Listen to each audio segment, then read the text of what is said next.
Kami sengaja dengan niat tulus ikhlas untuk kepentingan bangsa dan negara hadir kembali ke KPK untuk saya mungkin sudah ke 5 kalinya datang ke KPK untuk hari ini untuk meminta agar KPK kembali menelaah atau membuka laporan saya sebelumnya, yaitu tahun 2022 dan tahun 2024.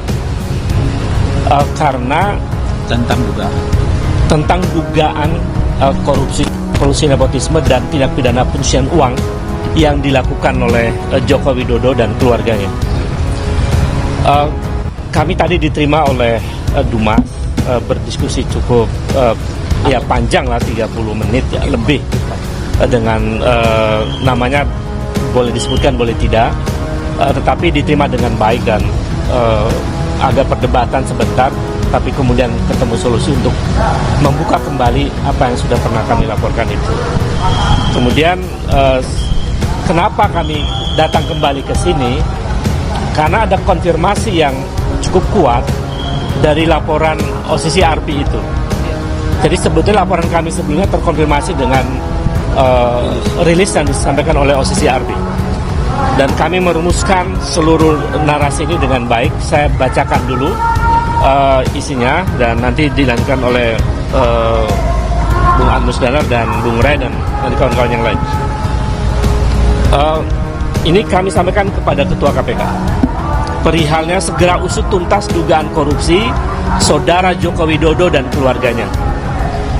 Sebagaimana termaktub dalam Undang Dasar 45, bahwa setiap warga negara memiliki kedudukan yang sama dalam hukum dan pemerintahan, sesuai dengan pasal 27 ayat 1 Undang Dasar 45. Atas dasar itu, kami bermaksud mengingatkan kembali kepada KPK agar dalam penegakan hukum untuk memberantas korupsi tidak tebang pilih, tidak tumpul ke atas dan tajam ke bawah. Siapapun sama di muka hukum, termasuk mantan Presiden Joko Widodo dan keluarganya.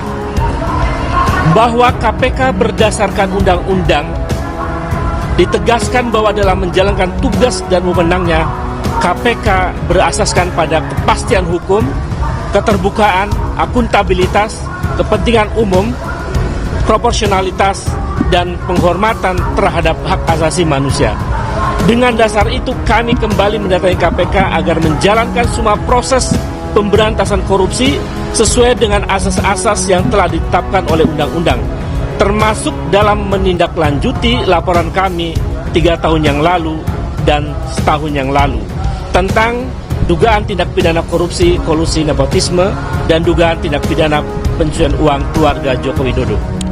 Adanya perdebatan soal mana buktinya itu ditantang oleh Pak Jokowi pun juga ditantang oleh KPK. Perlu kami sampaikan bahwa tidak ada satupun di dunia ini yang bisa membuktikan bahwa Pak Jokowi dan keluarganya itu telah melakukan tindak pidana korupsi.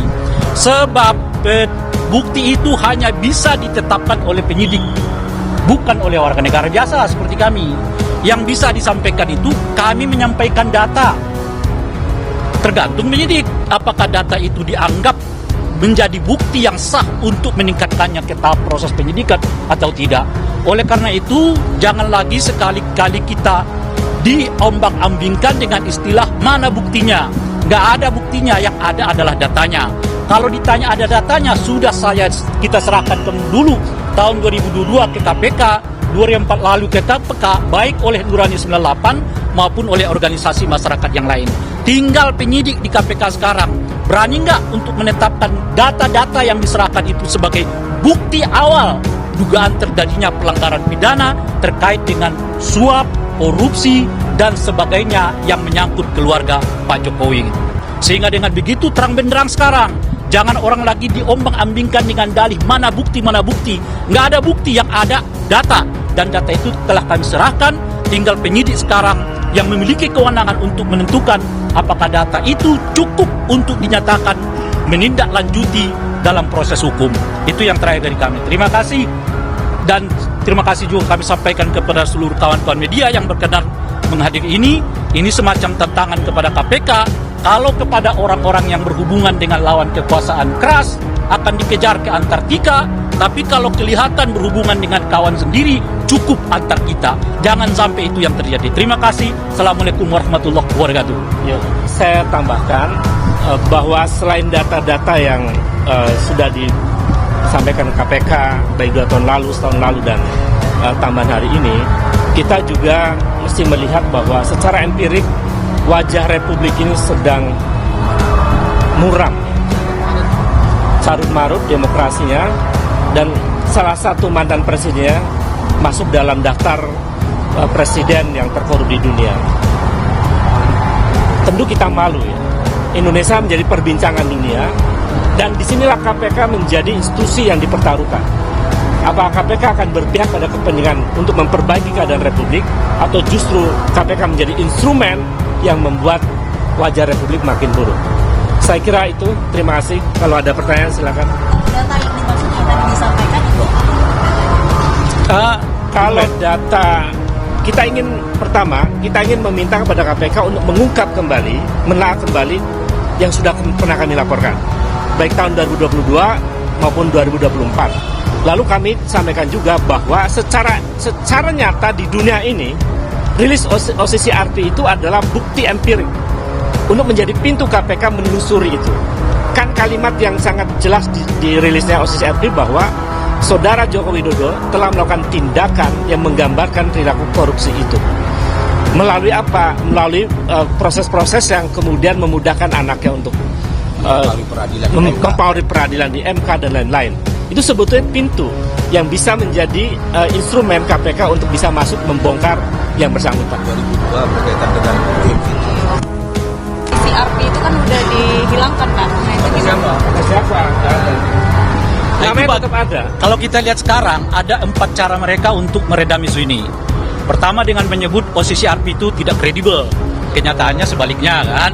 Kedua, mereka menyebut bahwa laporan itu nggak ada bukti. Kita udah mengatakan nggak akan ada bukti, yang ada data. Dan kira-kira gitu. Yang ketiga, mereka menyerang pribadi-pribadi dengan mengatakan itu pemecah belah bangsa. Bagaimana urusan kayak begitu kok jadi pemecah belah bangsa? Yang keempat, nah isu yang terakhir tuh, itu sudah di take down oleh OCCRP. Di mana ada take down-nya? Yang ada mereka mindahin dari berita utama ke berita yang lain. Itu kan biasa dalam dunia media kan. Dia tidak lagi berita utama mereka, sekarang berita dalam berita gitu loh kira-kira. Jadi berita tentang 5 nominator ya pemerintah korup itu tetap ada dalam berita Bashar al-Assad itu gitu. Tapi itulah yang sekarang dikerjakan oleh buzzer-buzzer dengan 4 model yang saya sebutkan itu tadi, dan semuanya terbantahkan satu persatu.